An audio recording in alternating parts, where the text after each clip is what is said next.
ये बात है कुछ दिनों पहले की। मेरे पास एक भाई का ईमेल आया था और उसने जो उस ईमेल में लिखा था ना, वो अभी मैं आपको बताने वाला हूं। और इसे सुनने के बाद आपके सच में रोंगटे खड़े होने वाले हैं। और उसने ये अपनी रियल बातें बताई है जो अभी मैं आपको सुनाने वाला हूं। तो इस वीडियो बनाने का मकसद मेरा सिर्फ इतना ही है कि आप लोगों के साथ ऐसा ना हो और भूल कर भी ऐसी गलती ना करें, क्योंकि अभी जो रोंगटे खड़े होने वाले हैं ना आपके, उसके बाद आप खुद सोचेंगे। इस भाई ने जो लड़कियों के साथ किया है ना, उसकी वजह से ये पूरी तरह से बर्बाद हो चुका है। इन्होंने अपना नाम तो गुप्त रखा है, लेकिन ये कहते हैं कि बचपन मेरा बहुत अच्छे से गुजरा, लेकिन जब धीरे धीरे करके मेरी एज बढ़ने लगी तो बॉडी में कुछ चेंजेस आने लगी। और ये बात स्कूल टाइम की है, जब मैं 13 साल का था।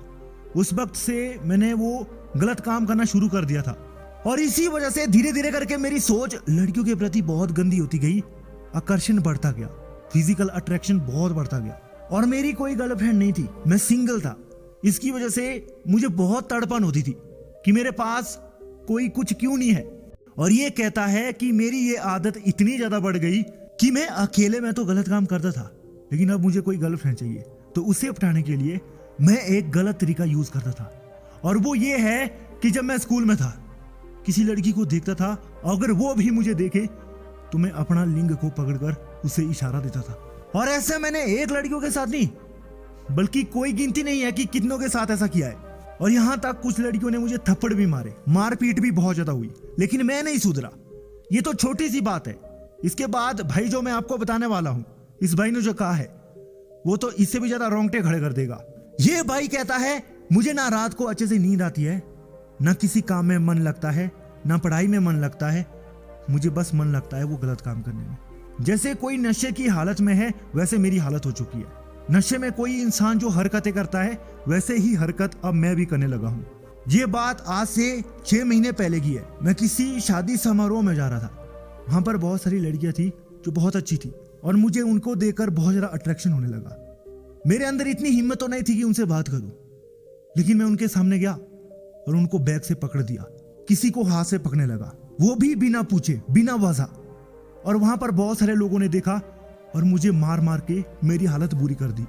और ये बात मेरे घर वालों तक पहुंच गई, आसपास लोगों तक पहुंच गई, और मेरी जो इमेज है इतनी खराब हो चुकी है कि मुंह दिखाने के लायक भी नहीं बचा हूं। मेरे अंदर सिर्फ आत्महत्या करने के विचार आते हैं, लेकिन मैं मर भी नहीं पाता हूं। मेरे घर वालों का मैं इकलौता हूं, मैं कैसे मर सकता हूं।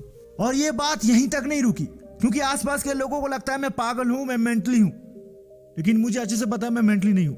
ये क्यों हो रहा है मेरे साथ वो मुझे पता है। मेरे दोस्तों की अच्छी गर्लफ्रेंड है, उनसे मुझे जलन होती है, और मैं भी बनाना चाहता हूं, हिम्मत तो नहीं है पटाने की, लेकिन मैं गलत तरीका यूज कर देता हूं। इस भाई ने लास्ट में ये बात कही है कि बस भाई आप इसके बारे में वीडियो बनाना प्लीज, ताकि कोई लोग भूलकर ऐसी गलती ना करे और वो बर्बाद हो जाए मेरी तरह से। आज मैं कहीं का नहीं बचा हूं। दोस्तों, अगर आप ध्यान से मेरी वीडियो को देखते हैं ना, आज से पहले तो मैंने आपको ये भी बताया था कि एक लड़की के चक्कर में बहुत बंदे बर्बाद होते हैं। यहां तक मेरा एक करीबी दोस्त है, मेरा सबसे अच्छा दोस्त, वो एक लड़की के चक्कर में 5 लाख कर्ज में डूबा हुआ है।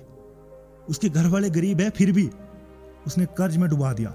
इस भाई को मैं क्या बोल सकता हूं, इसको सजा तो मिलेगी ना, क्योंकि देखो हमारी बॉडी में ऐसा होता है, टाइम के साथ ऐसा बदलाव आने लगता है, ये अप डाउन चलता रहता है बॉडी में।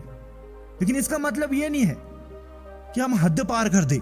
अब हम लोग कहते हैं ब्रह्मचर्य पालन करो, लेकिन ऐसे लोग कैसे कर पाएंगे जिनसे भाई कुछ कंट्रोल ही नहीं हो पा रहा है, जो खुलेआम किसी लड़की के साथ पता नहीं क्या कर रहे हैं। इनकी क्या इज्जत होगी यार। आप लोगों से यही गुजारिश है, अगर आपके अंदर भी ऐसे ख्याल आते हैं, ये सबके साथ होता है यार, किसके साथ ऐसा नहीं होता है। तुम जिसे चाहते हैं, जिसे पाना चाहते हैं, पता नहीं बहुत कुछ होगा आपके साथ, लेकिन एक बार ये सोचो यार कि तुम्हारे लिए कोई ना कोई है। उससे पहले इतनी तो हिम्मत रखो कि मुझे कुछ करना है, ये फालतू काम नहीं करना है, इसके लिए जिंदगी पड़ी हुई है। अगर आपके अंदर इस बात को सुनकर थोड़ी भी कुछ हिम्मत आ चुकी है, या थोड़ा भी सही ज्ञान गया है, तो आप भी ऐसी गलती भूल कर मत करना।